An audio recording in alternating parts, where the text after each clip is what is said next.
Hey, welcome back, everybody. It's David Bush here alongside Dr. Wayne Anderson. And today we are going to be talking to Dr. A about how to set up for an optimal day. Dr. A, welcome back.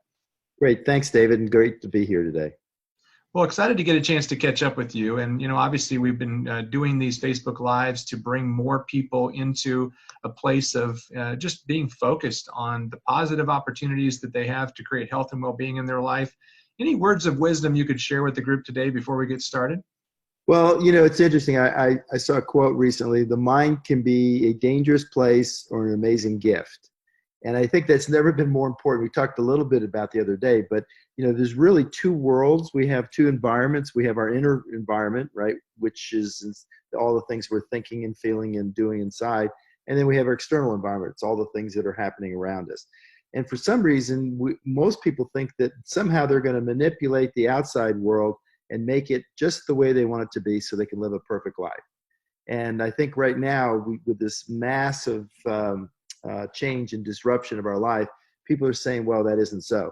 And people that thought they had a good handle are kind of freaking out. They're breaking down. They're having a lot of mental, psychological suffering. And it just doesn't have to be that way. And so one of the things, I was going to be doing over the next week or so is spending some time, David, really talking to people about how we could start to work on our inner self, because, our mind can be great and make our life unbelievable, or it could be our worst enemy. And, when that happens, everything's off and we suffer. And at a time when we start blaming everything on other people in the drama triangle, then we have this just incessant cognitive emotive loops that keep us going. And they're not only not helpful, but they can actually make us quite sick. So it's really important, I think, for people to kind of know the message coming out of this pandemic is that we need to take personal responsibility for our health, our lives, and especially for how we're thinking, because it's so critical in these tight corners. If we're not taking care and assessing where we are mentally in terms of unhealthy, okay, or healthy, then we're going to interact with people and we can create a pretty negative feedback loop where nobody wins. Right. Well, we've been talking about this idea of just walking through the Habits of Health transformational system as just a good way to kind of bring ourselves back to center, using the free resources at habitsofhealth.com to equip ourselves with the resources that we need to overcome some of the daily challenges that we're facing. And today we thought we'd throw it out there and talk a little bit more about the three different types of choices, because never, probably in a long time, has it been more important to make a fundamental choice to create health and well-being in your life. Would you walk them through these different choices and where they play a role in an individual's life? Yeah, absolutely. And this is all part of structural dynamics and structural tension. My dear friend Robert Fritz really focused on this, the creative process, 3 decades ago. And he worked with Peter Senge. They looked at business. They looked at different ways things interact. But what in essence they found by structural dynamics, and Robert specifically developed this technology, and I've kind of adapted it to health because it's so important that we focus on what we want. The whole bottom line in life is if we're just problem solving, we never create anything we want. We just get rid of the stuff we don't want. So David, kind of our philosophy specifically is to take an active role in creating optimal health. So when people say optimal health, I'm 50 pounds overweight, I don't know anything about that. Well, the bottom line is that's okay. We're going to start 50 pounds overweight where you are. We're going to meet you on your path, and then we're going to start you. But we're going to continue on the path, because if you lose that 50 pounds and you have nothing else to go for, if you're not still creating, then you're going to go back and gain your weight back, because you've now reached the goal, and then you'll oscillate back. So what we do is focus on the primary goals. Now, so how this works, David, which is really important, it keeps it so simple for people.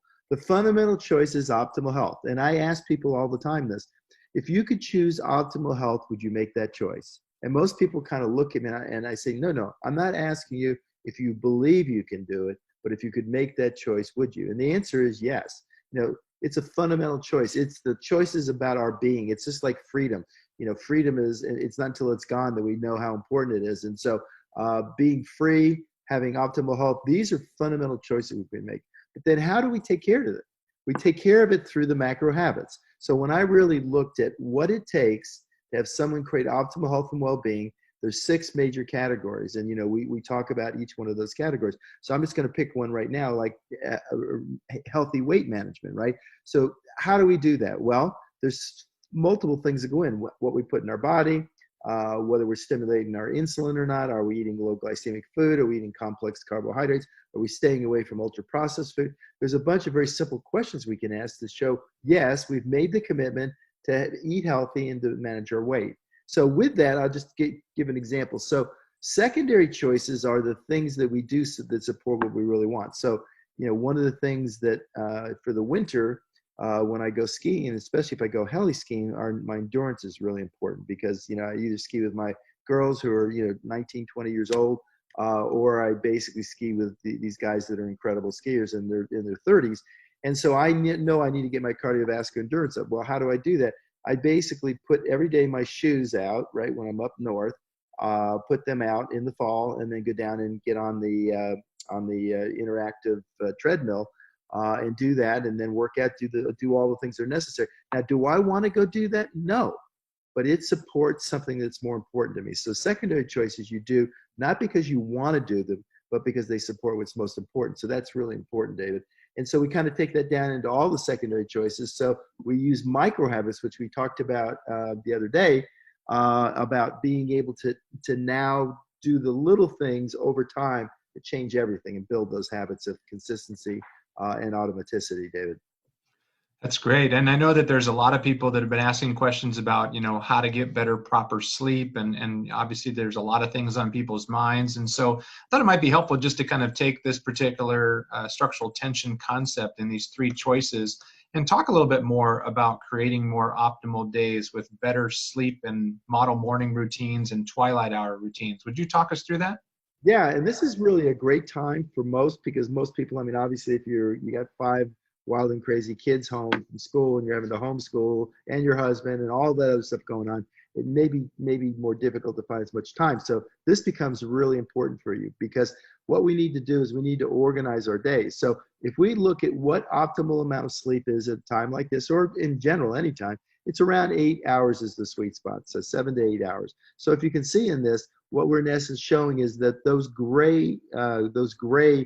dark gray, kind of darkish gray, bluish gray, those are the 8 hours of quality sleep. Okay, those are critical. Okay, so now what we found is for most people, they need a twilight hour. 10,000 years ago, the sun would go down, we'd make a fire, we'd talk about what kind of day we had, and then people would go sleep. And then obviously you have somebody on duty to watch, to protect the tribe. Then you get up in the morning when the sun came up and you'd be ready to go and you had your jobs that you would do. Well, now, unfortunately, because of blue light and computers, phones, iPhones, Samsung, all these different things, they're all blue light and they stimulate us. And if we're watching these things right till we go ready to go to bed, we'll have difficulty in sleeping. And especially at a time like this, David, where people do have a higher level of anxiety. And, one of the things we're going to talk about in the coming weeks is how to manage that anxiety and actually help you decompress that and expand yourself versus contract at times like this, which is so important for your health as well as your mental health. But having that twilight hour, which we define as the hour before we're going to hit the hay. So if you're going to go to sleep at, let's say here 22, which is basically 10 o'clock at night, basically at 9 o'clock, you would make sure all the things you had to do with the family were done. And then that hour becomes your hour, which would include everything. Well, I think we got a little thing shows it. So you can look back and kind of count back from an hour. So this is just an example I use in the life book to show you some examples as well as in Dr. A's Habits of Health. And then you can actually in the life book write out what's most important to you. But if we think an hour before, all pets, children asleep, right? So we're not distracted, run a hot bath with salts or a shower. A hot bath, what happens is it warms our core temperature up and then it starts cooling down, which naturally helps us go into the latency of getting ready to go to sleep. Keep it cool in the room, get it down to 68. Clean up any clutter in the room, all blue lights off, TV, computer, phone. If you have any medications, take the medications and avoid any additional water intake other than a cup of tea. Because one of the problems people have, especially as they get older, is getting woken up because they have to go to the bathroom. So, we want you to be hydrated, but it's better to hydrate earlier, get yourself at the right level so you don't have excessive, because when we lay down and go to sleep, we have a tendency for a lot of extra water that's in our body to drain out. So you really, at that time, you don't really need that much extra water and you end up waking up. Then 30 minutes, get out of the bath or shower, loose fitting clothes, self-care. So these are, I'm not going to go through all of you. You can look through it yourself. And these charts are for free in habitsofhealth.com. But the idea is to set up, David, so by the time you lay down on that cool sheet, that cool pillow, that everything's out of your mind, you're ready to go to bed, right? That's the best thing you can do. Then the same thing in the morning. Basically, when you get up, we call it the model morning. Before you get with your family, before you go with the kids, every day when I get up, I spend 20 to 40 minutes, sometimes as much as an hour, doing the things to plan my day before I interact with my family. And especially now when the family's all in close quarters, I want to make sure I know what I got to get done that day so that when I lay down and go to sleep that night, I feel a sense of satisfaction and I've got stuff done. So these are just important ways we can organize. As you can see, as far as in the morning, awaking, calming ourselves, getting ourselves centered, our desired outcome, writing down what our structural tension, what are the 2 or 3 things that we want to get done. Motion, we know this, as little as 20 minutes in the morning of active exercise sets us up for 12 hours of better psychological health, better clarity, better executive function. So all these things are important, our self-care. And then so when we're ready to meet the regular world, we're almost bulletproof because we've really channeled our inside mind, right? That inner mind, so that we're now ready for whatever the day gives us, David.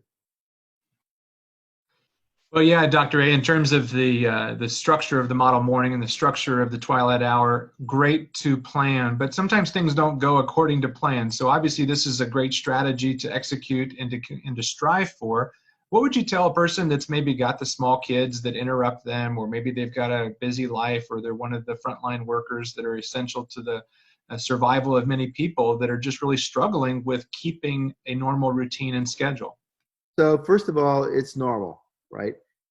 It's normal. We're all going through it at different levels. Everybody has their own level of way they cope with it. And obviously it's our response to the event that's occur that really determine the outcome for us. We are fully in control. We're in very little control right now of our outside world. We are fully in control of our inside world. So especially for people that are high risk, it is more critical than ever that they're taking care of themselves psychologically and have a psychological safety net, and they're getting enough sleep. Sleep is critical to boost our immune system, to get us in the best possible position at a time like this. Second of all, it allows us to think better. The next thing is spending self-care. You know, if you noticed on everything, it's about self-care.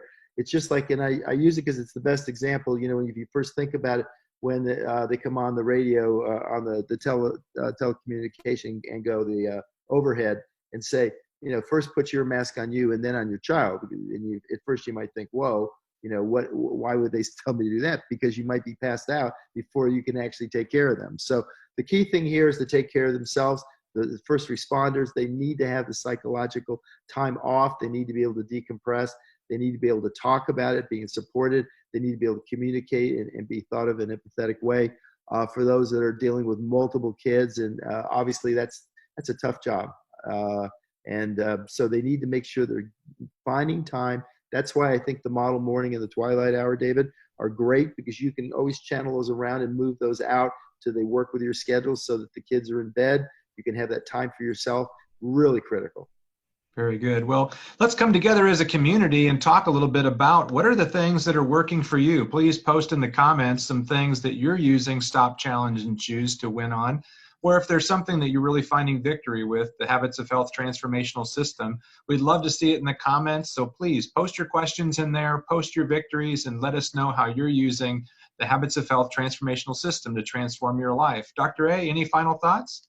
Yeah, I just want everybody to maybe start thinking a little bit more about examining, you know, the examined mind, because our mind is this thing that's so large and yet so small. And what we think determines how we actually perform during the day. And as we're talking about the 7+ billion people on this planet, the more we can start to, like almost like a science experiment, we can kind of start to think, why are we thinking the way we are? Certainly take the warnings that, you know, that the things that are potential danger, and make sure you optimize your chances for success. But beyond that, let's start working on our mind. Just like we know we need to go for walks, we need to work on weight resistance training, we need to work on our sleep, we need to go to the mental gym just as much as the physical gym, and start learning how to stop, challenge, and choose. And you know, I suggest for everybody to download from the website Stop, Challenge, and Choose, an ebook that'll kind of give you some of that technology, which I think is a wonderful way. You can also go and download the Habits of Health app, and it'll actually virtually allow you to track your progress. So you can stop and assess when something doesn't feel right. You can challenge yourself while you're feeling that way, and then you can choose the outcome. And this skill in yourself will help you now start to be not just self-aware, but now able to start taking control and start exercising your mind to lead you to what you want, which is optimal health and well-being. So David, thank you. Everybody, please stay safe, stay healthy.